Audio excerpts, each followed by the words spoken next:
आऊज़ुबिल्लाहिमिनश्शैतानिर्रजीम बिस्मिल्लाहिर्रहमानिर्रहीम अस्सलाम वालेकुम। आश खान जर्मनी से अपने वादे के मुताबिक एक इंतहाई अहम जो है वो टॉपिक लेके और मालूमात लेके आपके सामने इस वक्त मौजूद हूँ। एक रेंडमली मैंने एक वीडियो बनाई थी और उसको अपने पेज पर जो है वो शेयर किया था, अपने यूट्यूब चैनल पर शेयर किया था, जिसका रिस्पांस बहुत क्विक और बहुत अच्छा मुझे मिला और मुझे लगा कि हाँ वाकई जो नौजवान है वो कोई ना कोई ऐसी अपॉर्चुनिटी चाहता है जिससे कि वो अपनी सलाहियतों को जो है वो मज़ीद उजागर कर सके। हमारे यहाँ नॉर्मली जो है वो HEC जो है वो जो हमारी स्कॉलरशिप्स वगैरह देती है और लोग उसकी वजह से जो है वो मुख्तलिफ़ दुनिया के ममालिक में जाके रिसर्च वगैरह करते हैं, PhD करते हैं और बहुत सारी अच्छे काम जो है वो सीखते हैं और करते हैं। लेकिन आज जो जिस इंफॉर्मेशन को लेकर मैं आपके सामने आई हूँ ये उससे बिल्कुल मुख्तलिफ है ये भी स्कॉलरशिप, लेकिन इस स्कॉलरशिप का ताल्लुक़ जो है वो जर्मनी से है और ये जो है अपने जो भी जो हमारे तरक्की पजीर ममालिक हैं वहाँ जो टैलेंटेड बच्चे हैं या जो अपनी ज़िंदगी में जो है अपने ख्वाबों की तकमील चाहते हैं, क्योंकि टैलेंट की कमी हमारे यहाँ नहीं है, सलाहियतों की कमी नहीं है, ज़हानत की कमी नहीं है, हमारा नौजवान किसी से कम नहीं है। हाँ, बहुत सारे लोग ऐसे होते हैं जिनको नहीं पता चलता कि उनको रहनुमाई नहीं मिलती, उनको बर वक़्त इन्फॉर्मेशन नहीं मिलती, उनको कोई गाइड करने वाला नहीं होता, उनको उस जगह तक पहुँचाने वाला नहीं होता जहाँ से वो आगे के अपने मुस्तकबिल का बेहतर फ़ैसला कर सकें। चूँकि ये मेरी ज़िंदगी का तजुर्बा है, आज मैं जो कुछ हूँ उसी रहनुमाई की वजह से हूँ जो बर वक्त मुझे मेरे वक्त पर मिल गई थी। तो आज जो है वो वादे के मुताबिक माज़रत के साथ कुछ लेट हुआ, लेकिन ये कि कुछ मुझे मसला था, कुछ इनको मसला था वक्त का। लेकिन आज हमने आप लोगों के जो आप लोगों ने इनबॉक्स मैसेजेस किए या आप लोगों ने जो अपना इंटरेस्ट दिखाया उसने मुझे मजबूर किया कि मैं जो है वो जिस हद तक मुमकिन हो जल्द से जल्द इस टॉपिक को आपके सामने लेकर आऊँ। तो वादे के मुताबिक मैं इस वक्त मौजूद हूँ हरीम अख्तस के साथ। इनका ताल्लुक़ इस्लामाबाद से है और पीछे से इनका जो बचपन गुज़रा है वो झंग में गुज़रा है और इस लिहाज से मैं झंग वालों को जो है वो बहुत मुबारकबाद पेश करती हूँ कि माशाल्लाह से हमारे झंग के लोग भी जो है ना ज़हानत की इस महराज पर हैं कि आज अगर ये बच्चा यहाँ मौजूद है जिसने अपना जो USA में जो अमेरिका में भी स्कॉलरशिप पर पढ़ा, उसके बाद अभी रिसेंटली इन्होंने जो है वो यहाँ जर्मनी में मास्टर्स किया। इनको ये 3 बड़े मुल्कों से, एक USA, UK और जर्मनी की जो बेहतरीन यूनिवर्सिटीज़ थी वहाँ से ऑफ़र हुई, लेकिन इन्होंने जर्मनी चूज़ किया। इंशाअल्लाह ताला आज की हम इंटरव्यू में आपको हर सवाल का जवाब देने की कोशिश करेंगे, लेकिन अगर कोई सवाल ऐसा हो जो आपके दिमाग में हो और आप सोचते हैं कि इसका जवाब आपको चाहिए तो आप हमें कमेंट बॉक्स में कर सकते हैं। इंशाल्लाह हम पूरी कोशिश करेंगे कि नेक्स्ट हम कोई ऐसी मुलाकात रखें जिसमें उन सवालात के जवाब अगर हम आपको दे सकें। तो अस्सलाम वालेकुम हरीम। वालेकुम अस्सलाम। कैसी हैं हरीम? अल्हम्दुलिल्लाह बिल्कुल ठीक हूँ, आप कैसी हैं? मैं बिल्कुल ठीक हूँ। तो हरीम से हम ज़्यादा जो है ना वो टाइम नहीं वेस्ट करते, बल्कि हम फ़ौरी तौर पे अपने उन सवालात की तरफ चलते हैं जो आप लोगों ने पूछे थे या हमने आप तक पहुँचाने थे। तो हरीम, आपने जो है जो PhD कह रही हूँ, आपने जो अपना वो किया स्कॉलरशिप किया, पहले तो मुझे वो बताइए जो आपने अमेरिका में जाके किया था वो क्या था और जो जर्मनी से किया वो क्या है, या वो दोनों सेम थे और उस तक हम कैसे पहुंच सकते हैं, क्योंकि जो इन्फॉर्मेशन आपको है शायद वो हर बंदे को ना हो। तो आज हमारा मकसद ये है कि हम अपने बच्चों को उस जगह तक पहुंचा सकें जहां वो अपनी स्किल्स को इस्तेमाल करते हुए, जिनकी ख्वाहिश है बड़े मुल्कों में जाके जो है ना वो अपने मुस्तकबिल को के ख्वाब पाने की, तो वो पा सकें। जी बिल्कुल। सबसे पहले मैं शुरू, क्योंकि यूनाइटेड स्टेट्स वाला मेरा पहला था, मैं उससे शुरू करूँगी। वो एक हाई स्कूल स्कॉलरशिप थी। उस वक्त मेरी उम्र 16 बरस थी और मेरी ज़िंदगी का पहला स्कॉलरशिप था, और बल्कि मेरे ख़ानदान में पहले ही मरतबा किसी ने इतनी छोटी उम्र में स्कॉलरशिप हासिल करके पूरे मुल्क का अकेला चक्कर लगाया था। यूनाइटेड स्टेट्स क्योंकि बहुत मशहूर है और फुलब्राइट का नाम सब वाकिफ़ है फुलब्राइट से, लेकिन फुलब्राइट का हमें ये पता है कि वो सिर्फ मास्टर्स के लिए होता है, लेकिन सिर्फ फुलब्राइट तक महदूद नहीं है यूनाइटेड स्टेट्स की scholarships. United states 200 scholarships offer करता है मुख्तलिफ़ लेवल्स के लिए। वो हाई स्कूल से शुरू होती हैं और वो PhD पोस्ट डॉक लेवल तक जाती हैं। मैंने जो लिया था वो हाई स्कूल लेवल का लिया था, और वो ट्रेनिंग थी मेरी आगे कि मैं आगे अपने प्रोफेशनल लाइफ किस दिशा में लेकर चलूँ। तो वहाँ पे मैं गई थी चंद माह के लिए। उन्होंने मुझे वहाँ ट्रेनिंग दी थी न्यूयॉर्क यूनिवर्सिटी में, जो बहुत मशहूर यूनिवर्सिटी न्यूयॉर्क स्टेट यूनिवर्सिटी, और मैं न्यूयॉर्क में रही थी। और वो सारा का सारा यूनाइटेड स्टेट्स डिपार्टमेंट ने फ़ंड किया था, travel, food, lodging, medical etcetera. ये स्कॉलरशिप वैसे तो सिर्फ ख़वातीन के लिए था, लेकिन यूनाइटेड स्टेट्स बहुत सारे ऐसे स्कॉलरशिप्स ऑफर करता है कि जो जेंडर या एज के जो डिस्क्रिमिनेशन है उससे आज़ाद है। जो मेरा स्कॉलरशिप था वो बेसिकली एक प्रीलिमिनरी स्कॉलरशिप था कि जिन बच्चों को स्पेशली हाई स्कूल के बाद जिन्हें नहीं पता होता कि उन्होंने आगे यूनिवर्सिटी में किस तरफ जाना है, उन्होंने किस फील्ड का इंतखाब करना है, क्योंकि हमेशा बचपन से वो सुनते हैं कि या तो आपको डॉक्टर बनना है या तो आपको इंजीनियर बनना है, क्योंकि ये हमारा पाकिस्तान का एक कल्चर है कि या तो डॉक्टर है या इंजीनियर है। बिल्कुल ऐसा ही है। तो वो इस हिसाब से हेल्पफुल था कि वो आपको लेकर जाते हैं, वो आपको एक्सप्लोर करवाते हैं कि आपके इनर पोटेंशियल किस चीज़ में है। ज़बरदस्त। तो इसके बिना पे उन्होंने मुझे बताया था कि मैं किसी ऐसी स्कॉलरशिप पे किसी ऐसी डिग्री पे करूं कि जिसमें मैं लिख सकती हूँ, क्योंकि उनको ये अंदाज़ा हुआ था कि मेरे लिखने की ताकत बहुत यानी कि वो आपके स्किल्स को जो है ना उभारते हैं और उस स्किल्स के मुताबिक आपको अपने मुस्तकबिल के लिए तयन करने का और फैसला करने की फैसिलिटी देते हैं। बहुत ज़बरदस्त। तो अगर मज़ीद कुछ इससे रिलेटेड कोई इन्फॉर्मेशन देनी है तो आप दे सकती हैं, ताकि फिर मैं नेक्स्ट क्वेश्चन पे जाऊँ। इन स्कॉलरशिप्स को ढूंढने का जो सबसे आसान तरीका है जो यूएस रिलेटेड है, उसके यूएस डिपार्टमेंट ऑफ स्टेट की वेबसाइट पे, जहाँ पे एक एजुकेशन का पोर्टल है, उसके नीचे सारी स्कॉलरशिप्स है। ये 200 से ज़्यादा स्कॉलरशिप्स हैं जो सिर्फ पाकिस्तान को ऑफर होती हैं अभी, और ये हर साल होती हैं। हर साल होती हैं, और कुछ 6 महीने भी होती हैं, जिस तरह यूग्राइड है जो एक सेमेस्टर एक्सचेंज है। इसमें यूनिवर्सिटीज़ लेवल भी कवर होता है, हाई स्कूल लेवल भी कवर होता है, और ऑलमोस्ट सब लेवल्स कवर होते हैं हाई स्कूल के बाद, लेकिन हाई स्कूल के बाद और कोई भी ले सकता है किसी भी बैकग्राउंड से, लेकिन वो ज़्यादा उन लोगों को प्रेफर करते हैं कि जिनका बैकग्राउंड ऐसा है कि जो ज़हीन है लेकिन उनके पास वसाइल नहीं है कि वो आगे पढ़ सकें या वो आला लेवल पर जाकर हासिल कर सकें। ठीक है। तो मतलब ये जो आपने अमेरिका का जो हाई स्कूल के बाद वाली स्कॉलरशिप बताई, ये कोई अलग है, और जो आप अभी मास्टर्स पे जो आपने किया ये अलग है। तो आपने जो है अमेरिका में जो स्कॉलरशिप ली थी उसको क्या कहते हैं, और वो अगर किसी को लेनी हो तो उनके क्या मतलब कोई स्पेसिफिक कोई टाइम होगा ना, जैसे जनवरी में वो ऑफ़र होती हैं या दिसंबर में ऑफ़र होती हैं, तो इसको ढूंढने का क्या तरीका है? सही। हर कंट्री की जो स्पेशली गवर्नमेंट स्कॉलरशिप है उनका एक स्पेसिफिक टाइमलाइन होती है। यूनाइटेड स्टेट्स की जो टाइमलाइन है वो मार्च में यूजुअली खुलती हैं और वो अक्टूबर तक जाती हैं, और इस दौरान वो मुख्तलिफ स्कॉलरशिप्स ऑफ़र करते हैं। वो डिपेंड करता है कि आप कौन सी डिग्री करना चाहते हैं। फॉर एग्जांपल अगर फुल ब्राइट का है तो फुल ब्राइट अक्टूबर एंड और जनवरी स्टार्ट तक रहता है। उस दौरान फुल ब्राइट आप मास्टर्स डिग्री या पीएचडी डिग्री फुल ब्राइट से परस्यू कर सकते हो।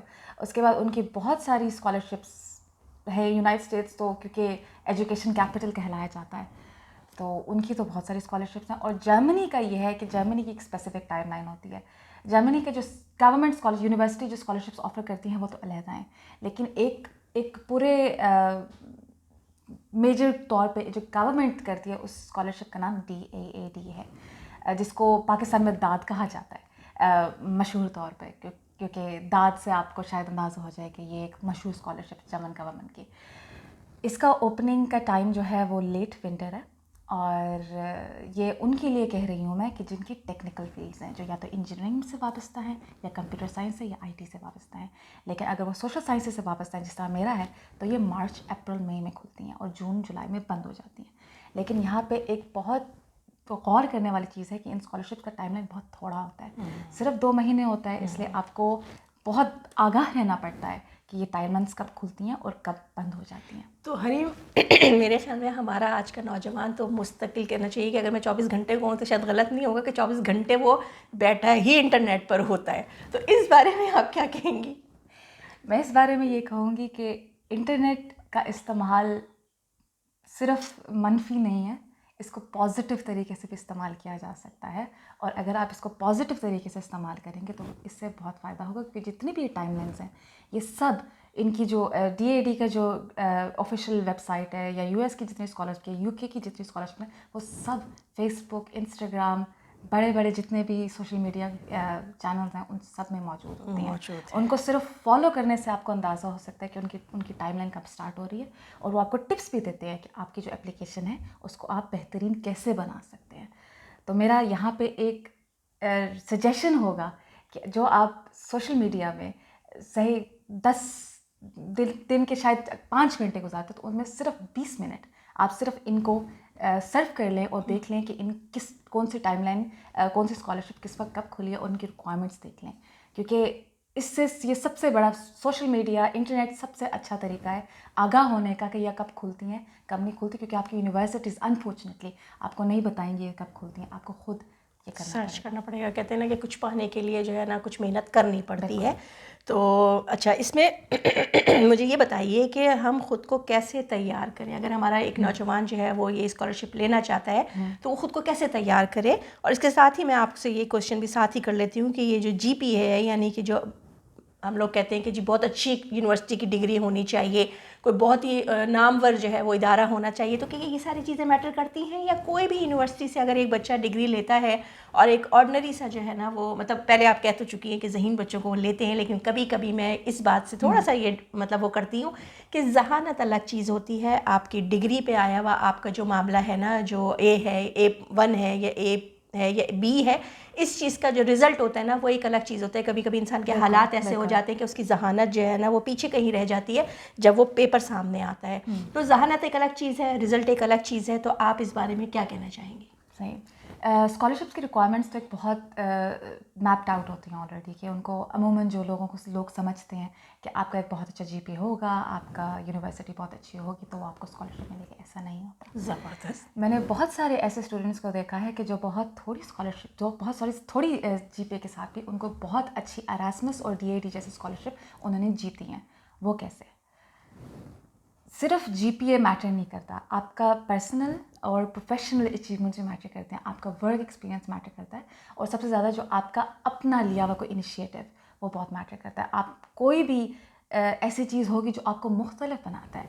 फॉर एग्ज़ाम्पल, आपको लगता है कि आपने एक छोटा सा बिज़नेस स्टार्ट किया है, आप परफेक्ट हैं स्कॉलरशिप के लिए। इवन आपका अगर बिज़नेस बहुत से बूम पे नहीं है, लेकिन आपका आइडिया और आपकी जिद्दोजहद और आपकी कोशिश उसके पीछे, वो आपको स्कॉलरशिप के लिए एलिजिबल बनाता है। उसके बाद लोगों को ये डर होता है कि हमारा तो GPA कम है, हम अप्लाई करेंगे हमें नहीं मिलेगा। बहुत सारे लोग अप्लाई करते हैं। सबसे पहले तो आपको इस खौफ को ओवरकम करना है, कॉन्फिडेंट रहना है, अपने आप पे भरोसा करना अपनी है, किस्मत पे बिल्कुल अपनी किस्मत में अंधा यकीन होना चाहिए, मैं ये कहती हूँ। बिल्कुल ऐसा ही है। और आप किसी से कम नहीं है, आप किसी से खुद को कमतर मत समझिए। दूसरी बात, प्रिपरेशन कैसे करना है, ये बहुत ज़रूरी है। क्योंकि ये हाफ हैज़र्ड नहीं होता। ये ऐसा नहीं होता कि आपको कल पता लगा और आपने परसों अप्लाई किया और आपको तरह से स्कॉलरशिप मिल गई है।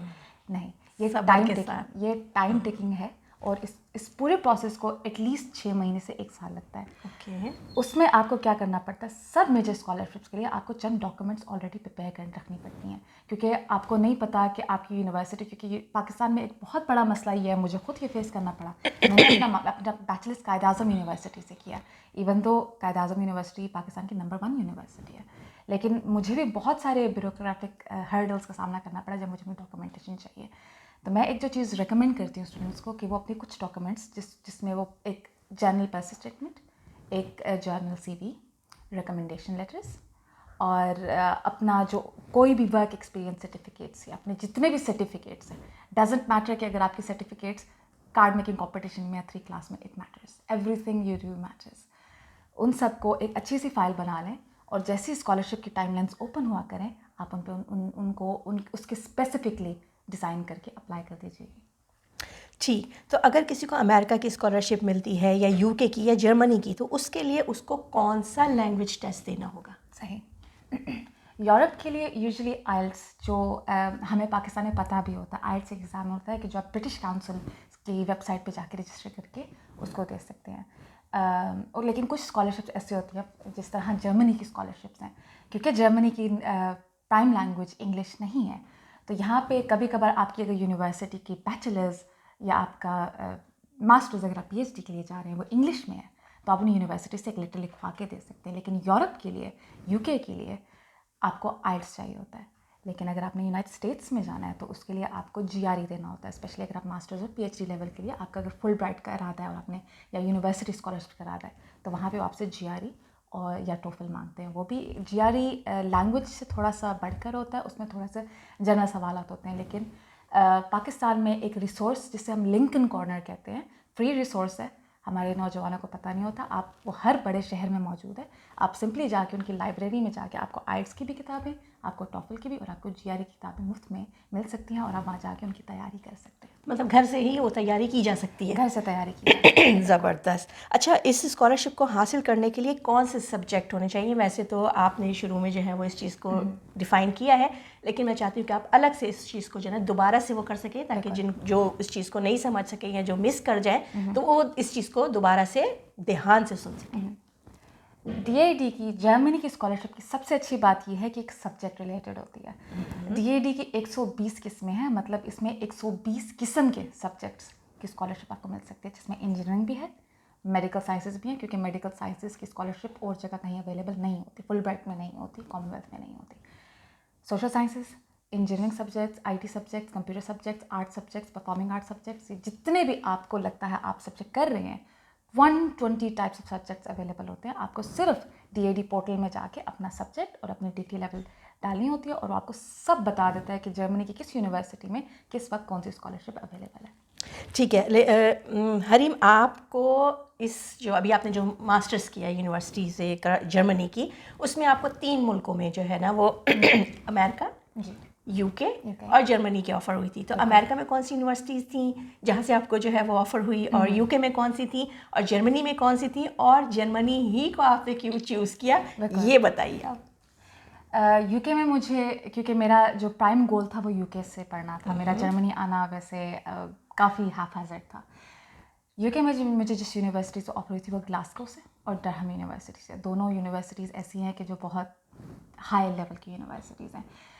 यूनाइटेड स्टेट्स में मेरा, क्योंकि मैं अमेरिकन यूनिवर्सिटी के साथ वाबस्ता थी, तो अमेरिकन यूनिवर्सिटी से ही मुझे ऑफ़र हुई थी, लेकिन उसका मसला यह था वो पार्शल स्कॉलरशिप थी। मैंने जर्मनी की चूज़ किया। जर्मनी में जबकि मुझे ऐसी यूनिवर्सिटी में ऑफ़र हुई थी जो रिलेटिवली एक न्यूअर यूनिवर्सिटी है, ड्यूसबर्ग एसन यूनिवर्सिटी। और जब मैं किसी को बताती थी, उनको नहीं पता था क्या था, जब मैं उनको बताती थी कि ग्लासगो डरहम को छोड़ के मैंने ड्यूसबर्ग एसन में किया, तो मुझे देखते थे कि ऐसा क्यों किया आपने।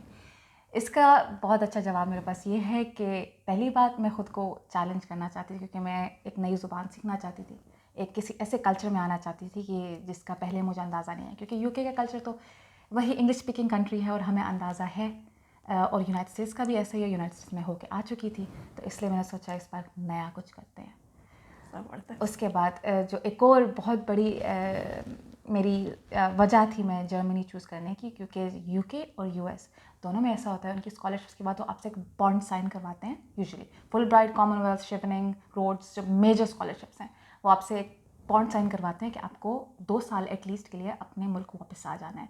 जर्मनी ऐसा कोई बॉन्ड साइन नहीं करवाता। अगर आप रह सकते हैं, आप यहाँ जॉब ले सकते हैं, तो आप यहाँ पे वेलकम है कि आप यहाँ पे रह लें, लेकिन UK और US आपको पाकिस्तान वापस जाना पड़ेगा। शुरू में शायद मैं आपको ये बताना भूल गई थी हरीम के तारुफ में कि हरीम माशाल्लाह से यहाँ पे बर्लिन में जो है वो बेहतरीन जो मीडिया जो हाउसेस हैं, मीडिया के जो इदारे हैं, उनके साथ काम कर रही हैं, और बड़े नामी गिरामी हैं, और इनकी जो लैंग्वेजेस हैं, जो इन्होंने कहा कि मेरे लिए बहुत बड़ा चैलेंज था कि मैं लैंग्वेज यहाँ सीख के करूँ, तो इनकी जो लैंग्वेजेस हैं वो उर्दू, इंग्लिश, जर्मन, पंजाबी, हिंदी, इन लैंग्वेजेस की बेस पे माशाल्लाह से ये अपनी एक बेहतरीन जॉब कर रही हैं। तो अच्छा, अब इसमें जो है ना वो हम वैसे तो ये सारी चीज़ें बता ही चुके हैं कि असल में ये स्कॉलरशिप है क्या, कैसे हासिल की जा सकती है, इसके लिए क्या काबिलियत होनी चाहिए, ये सारी बात हम कर चुके हैं।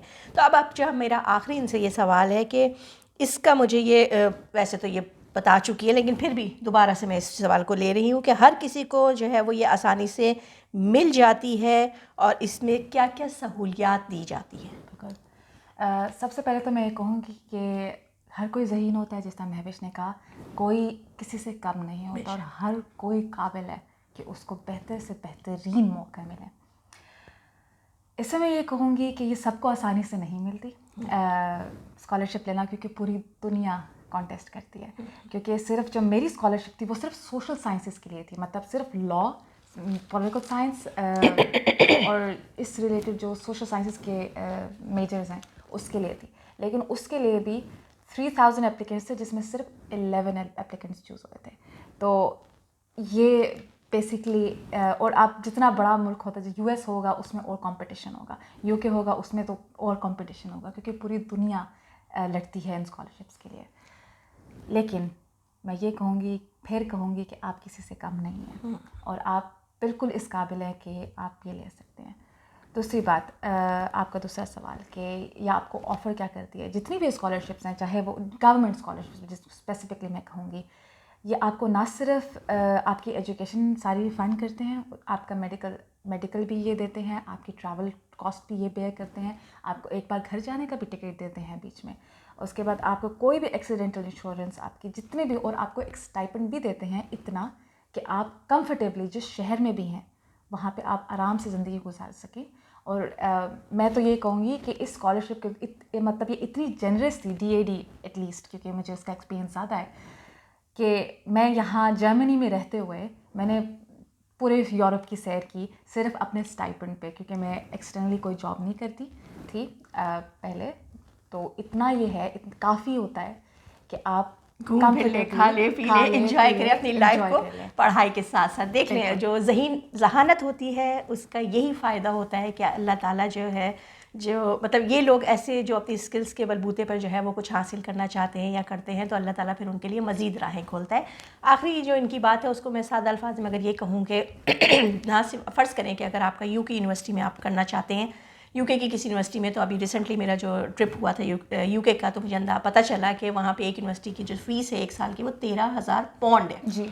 तो सोचे कि अगर आप यूके जाके जो है वो करना चाहते हैं, पढ़ाई करना चाहते हैं, तो आपको पर ईयर 13,000 की जो है वो आपकी स्कॉलरशिप के जो पैसे वो आपको पे करेगी। इसके साथ आपको पाकिस्तान से जो है वो जो आप जिस एयरलाइन पर आएंगे उसका टिकट भी वो देगी, फिर वहाँ पे रहने का, खाने का, पीने का, आपके अकाउंट में इतने पैसे आ जाएंगे कि आप अपनी ज़िंदगी बहुत आराम से पुरसुकून तरीके से गुजार सकें और साथ साथ घूम फिर भी सकें। बिल्कुल ऐसा ही है। तो घूमना फिरना चूँकि इंसान की ज़िंदगी में जो है ना वो रिलैक्सेशन का बाइस बनता है, तो ये एक बहुत ज़रूरी चीज़ है।